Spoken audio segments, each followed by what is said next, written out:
conceptual de lo que tiene que ver con procesos o flujos productivos, formas de identificación, vamos a ir ya a lo que tiene que ver con lo que nosotros llamamos las fases de acumulación.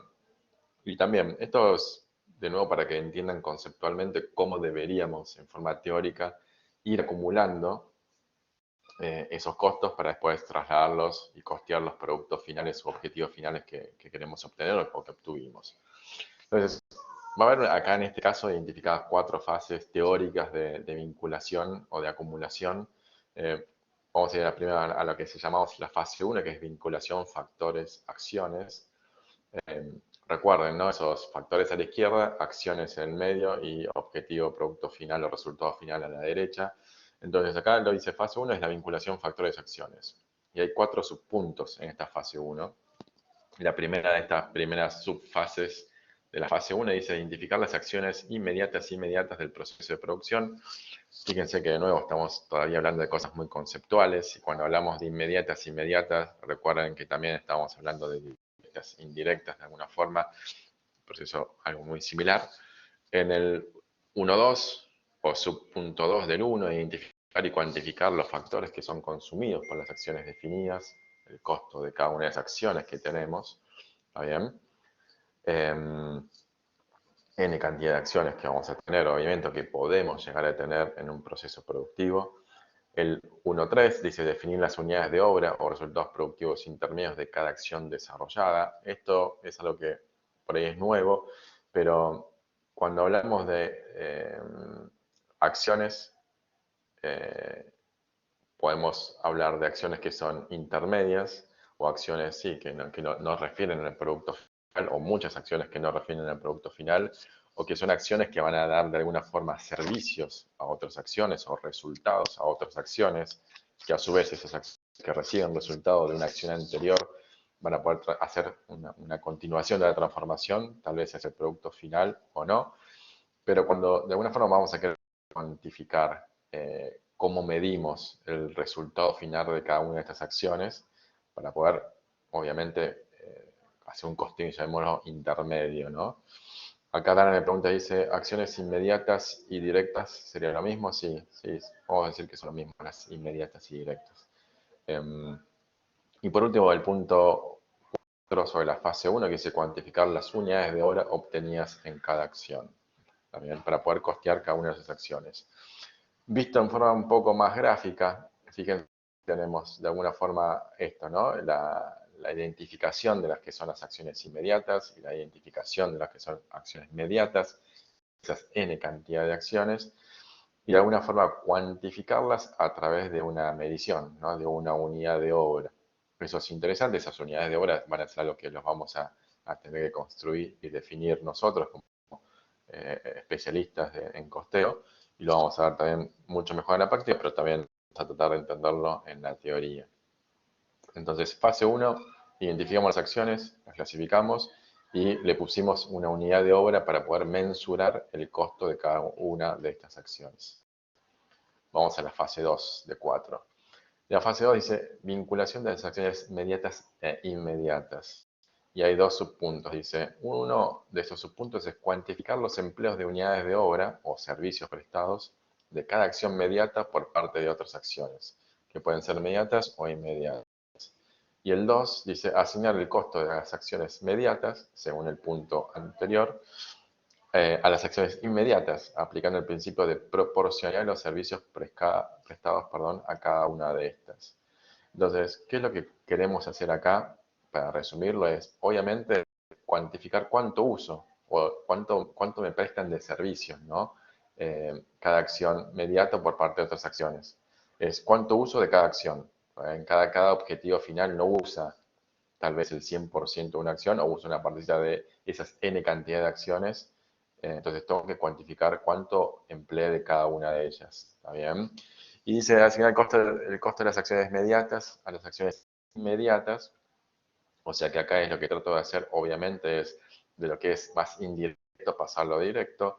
Dice aplicando el principio de proporcionalidad de los servicios prestados a cada una de estas. Obviamente voy a tener que entender de qué forma hago esa implicación o esa aplicación del uso que tengo de cada una de estas acciones mediatas a las inmediatas. ¿Está bien? Entonces, imagínense esto, es un montón de acciones que tenemos que tratar de cuantificar cada una de esas acciones en base a lo que llamamos una unidad de obra, a lo que yo pueda usar como de parámetro de uso, y a través después de esta fase es entender cuánto uso de cada una de esas acciones.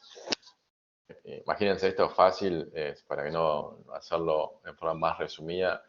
Imagínense que yo pueda medir con un medidor de energía o un contador cada acción que estoy haciendo. Bueno, hice 25 de estas acciones, o esta acción me demandó 25 kilowatts.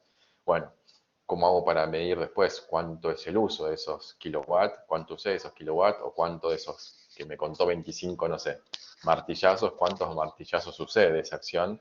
Bueno, eso va a ser, en un caso la unidad de obra va a ser kilowatt, imaginemos, ¿no? Y en el caso de la otra acción van a ser cantidad de martillazos. Entonces yo de esa forma voy a poder medir después cuánto usé de los 25 que hizo esa acción martillazo. Bueno, cuánto usó, no sé, el objetivo final A. Bueno, usó 3 de esos 25. Bueno, entonces voy a asignar el costo al objetivo final en esa proporción, 3 de 25.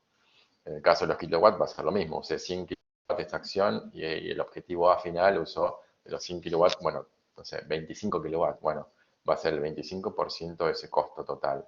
¿Está bien? Pero eso para que empiecen a entender un poco más en forma pragmática o práctica qué es, o de qué es de lo que estamos hablando.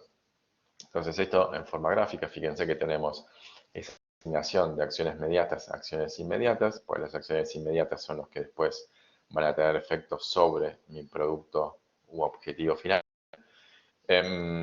Y donde tenemos que esas acciones inmediatas de alguna forma consumen, dice, cantidad de servicios prestados a esas unidades de obra o acciones eh, o otras acciones, pero en definitiva es cómo medimos ese uso que tenemos de cada una de esas acciones y que después vamos a tener que trasladar esas partecitas de costos que voy acumulando hacia mis resultados u objetivos finales. Tengo una tercera fase de 4 que dice vinculación de acciones inmediatas a los productos. Chiara me dice, o Kiara, perdón, ¿a qué te referís con unidades de obra? Bueno, lo que decíamos, la unidad de obra es una forma de cuantificar o de tener o de medir, digamos, en alguna unidad las acciones. ¿También? Recuerden de nuevo que nosotros tenemos acciones que transforman factores en objetivos finales. Esas acciones, que pueden ser n cantidad de acciones, pueden ser mediatas o inmediatas. Antes hablamos de que la acción inmediata es muy relacionable a lo directo e indirecto. Hay una definición que también habla que la acción inmediata es la que está referida o tiene acción directa sobre el producto final, y la acción inmediata es la que no tiene relación con el producto final. ¿Está bien? Entonces, más allá de lo que les dije de directo e indirecto, la definición conceptual básica, teórica, es que lo inmediato, la acción inmediata es la que tiene efecto sobre el producto final, y la acción inmediata es la que no tiene efecto sobre el producto final que estoy haciendo. Pero volviendo a lo que me pregunta Kiara con las unidades de obra, dice, ¿qué es lo que serían? Es esto, ¿cómo hago para, de alguna forma, ponerle algún indicador que me permita después distribuir el costo de esa acción? Por eso le decía, imagínense que una acción es la transformación o el horneado. Bueno, horneado, hago pan. Y una de las acciones para hacer pan es el horneado. Tengo muchas acciones. Ahora quiero medir la acción horneado sobre, sobre el costo final de mi producto pan lactal. Bueno, ¿cómo hago? Entonces, ¿qué es lo que tengo que hacer? Ya sé que el horneado es una acción, el horneado es horno, pero me va a demandar algo que en general tiene que ver con la electricidad, supongo. Entonces, voy a elegir un indicador, llamémoslo, que es esa unidad de obra para poder distribuir el costo de la acción horneado sobre mi N cantidad de productos. ¿Cómo la elijo? Bueno, tiene que ser algo razonable lo que yo estoy eligiendo, esa unidad de obra. Digo, horneado, ¿qué es lo que más se utiliza? Es con qué lo puedo distribuir, llamémoslo, y bueno, con esto, con los kilowatts. ¿Por qué? Porque sé que el horneado me insume 15.000 kilowatts en el mes.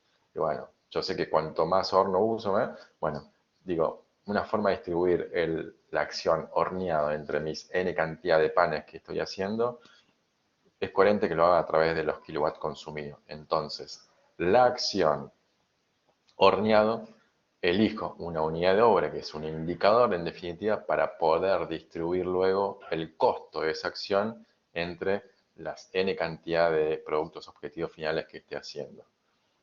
No sé si está claro quiero o no, o si el resto también tiene alguna duda sobre esto. Ok. Las mediatas tienen efectos sobre el producto final, sí, pero en forma indirecta. Por eso esta relación que les dije antes entre lo mediato directo y inmediato indirecto. Sí tienen efectos sobre el producto final, de alguna forma, porque es una acción intermedia, pero que no está directamente vinculado a ese producto final. También, o sea, puede ser una acción intermedia que sirve para muchas cosas, pero que no esté referida específicamente a ese mismo producto final. Pero sí tiene efecto porque en definitiva va a ser parte del costo. Y si forma parte del costo es porque alguna relación funcional u objetiva le estamos encontrando a esa acción. Entonces, sí, pero no en forma directa.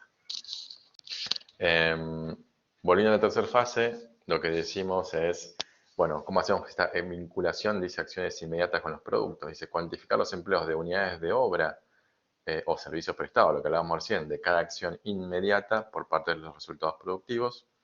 Y el último subpunto de la fase 3 dice, asignar el costo acumulado de las acciones inmediatas, según los puntos 1, 2 y 2.2, a resultados productivos aplicando el principio de proporcionalidad de los servicios prestados a cada uno de estos.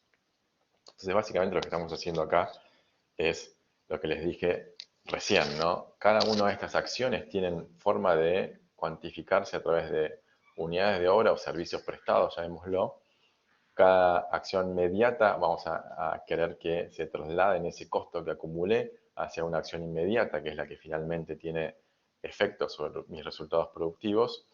Y lo que voy a querer hacer es, obviamente, después es entender cuánto consumió cada resultado productivo de estas últimas acciones inmediatas. Ahora bien, esa acción inmediata, que es la que tiene relación directa con mi producto final, ya acumuló en forma previa todos los costos asociados a otras acciones inmediatas que fueron previas. Entonces, si repasamos un poco este flujo,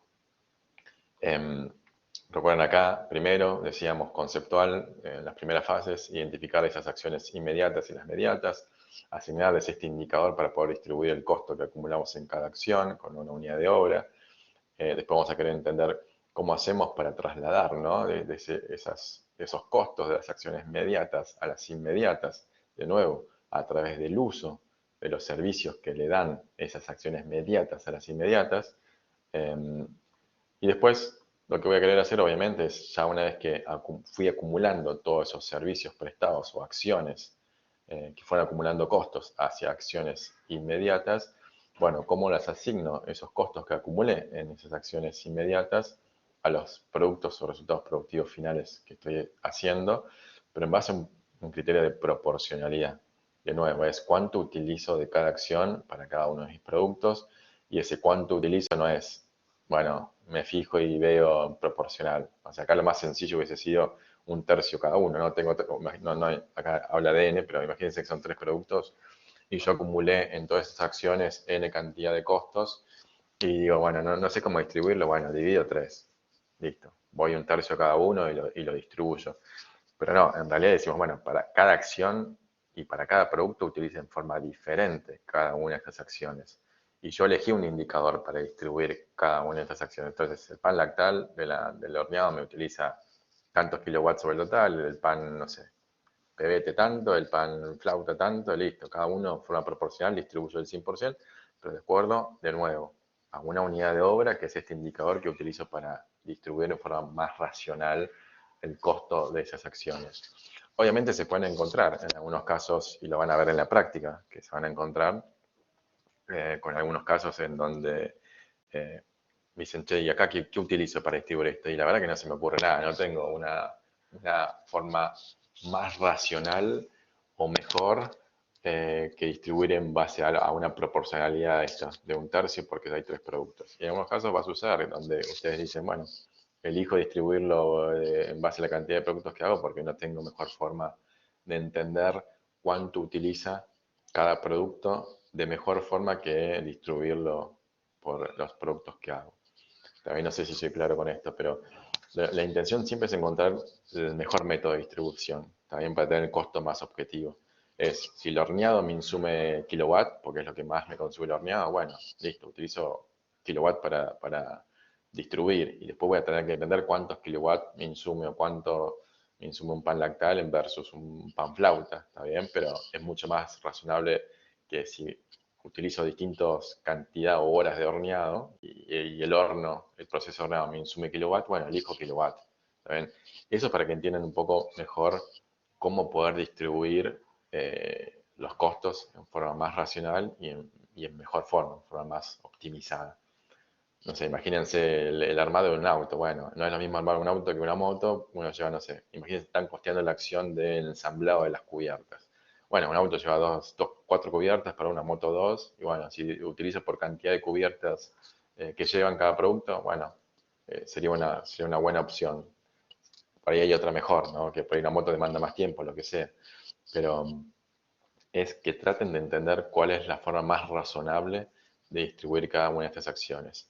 De nuevo, recuerden que hay múltiples acciones, hay múltiples acciones en el proceso productivo, con lo cual, y hay diferentes tipos de procesos productivos, con lo cual esto puede volverse muy, muy complejo. Por eso, volviendo a lo que hablamos al principio, cuando alguien quiere entender rápidamente en 24 horas el costo o cómo llegas al costo de un producto, bueno, súper sofisticado, ¿no?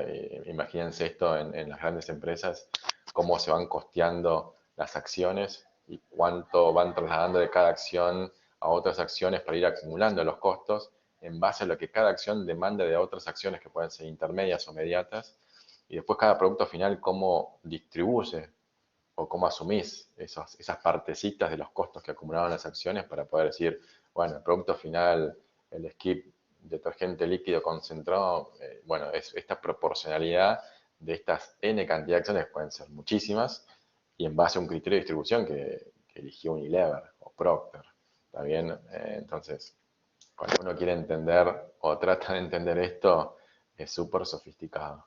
De nuevo, y los que les dije tal vez al principio de la charla, si dos analistas de costos hacen el costeo de este proceso productivo, imaginemos un proceso productivo de esto, de un jabón, y bueno, obviamente los costos van a ser diferentes. Yo creo que si los dos son buenos especialistas en costos, van a ser similares, ¿está bien?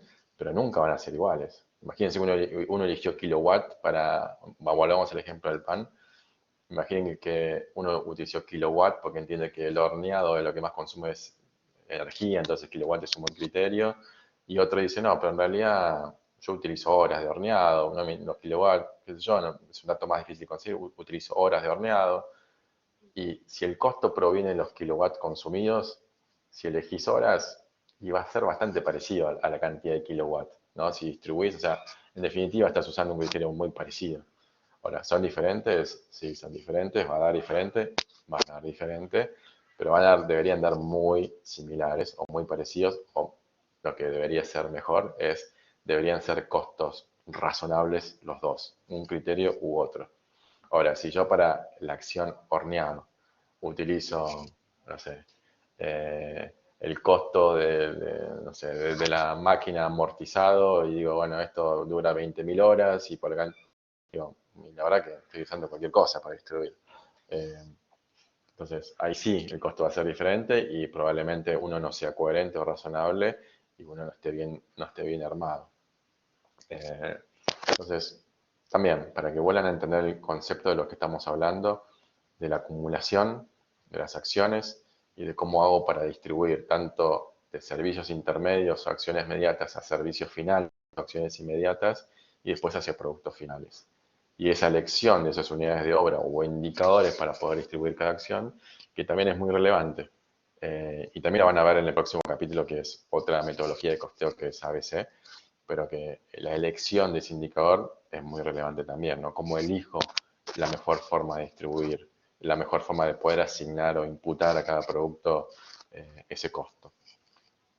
Así que bueno, esta es la clase de acumulación de hoy. Dejo abierta la sesión para preguntas, si es que tenemos.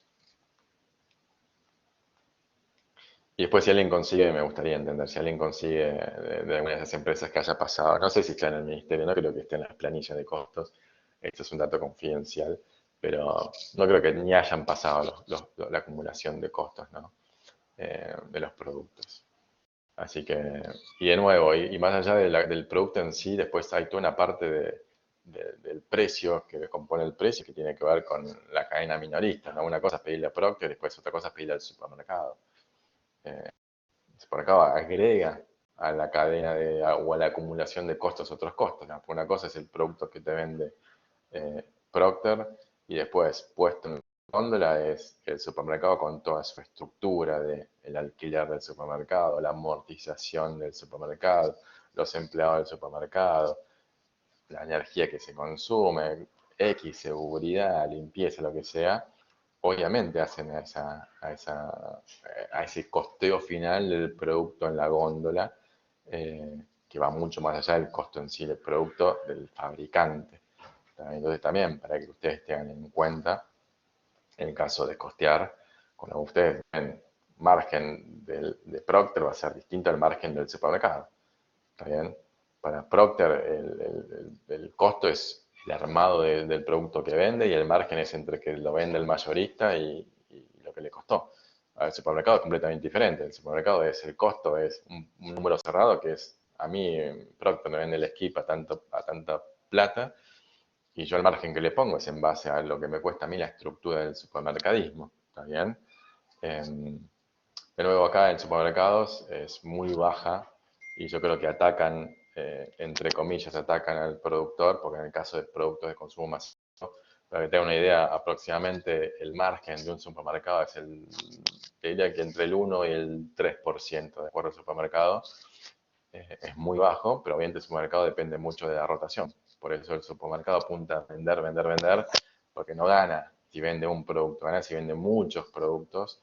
Y por eso creo que de alguna forma también, de nuevo me parece que el ejemplo está bueno para la actualidad, ¿por qué van al productor? No van en este caso, ¿no? No van al supermercado. Después el supermercado van a controlar. Si Procter le dice esto vale 5 y el supermercado lo vende a 20, bueno, es un problema del supermercado. Eh, pero si esto vale 5 y el supermercado lo vende a 5,20, y bueno, está bien. Digamos, el supermercado vende muy poco, tiene un margen muy bajo. El margen viene por la cantidad de skip que vende, no por el skip que vende. ¿Está bien? Entonces, creo que de alguna forma también está bueno que cuando ustedes van descomponiendo las cadenas de acumulación de costos, entiendan un poco esto. ¿Está bien? O sea, no era tan desacertado el gobierno en ir al productor y no al supermercado. Después iban a controlar si el supermercado respeta ese margen, ese precio, pero también para que entiendan por qué no van al supermercado y van al productor. Pues el supermercado también puede remarcar 3, 4 veces sobre el producto, pero no, la industria del supermercado tiene margen muy bajo.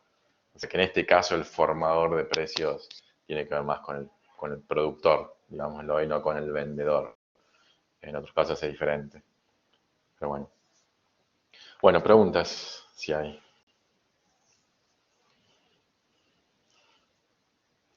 La foto de atrás es Abasto, sí. Me tocó estar acá. Así que la foto de atrás es Abasto, Felipe. Tal cual. Es mi hora de almuerzo. eh, la estoy dedicando espero que haya sido bueno, porque mi hora de almuerzo está dedicada a esta clase. Después podría subir esta grabación. Sí, creo que después Marcelo se encarga de subirlas, pero sí vamos a subir todas. Vamos bien. Ah, bueno, vamos a cortar de hecho la grabación. Sin más preguntas.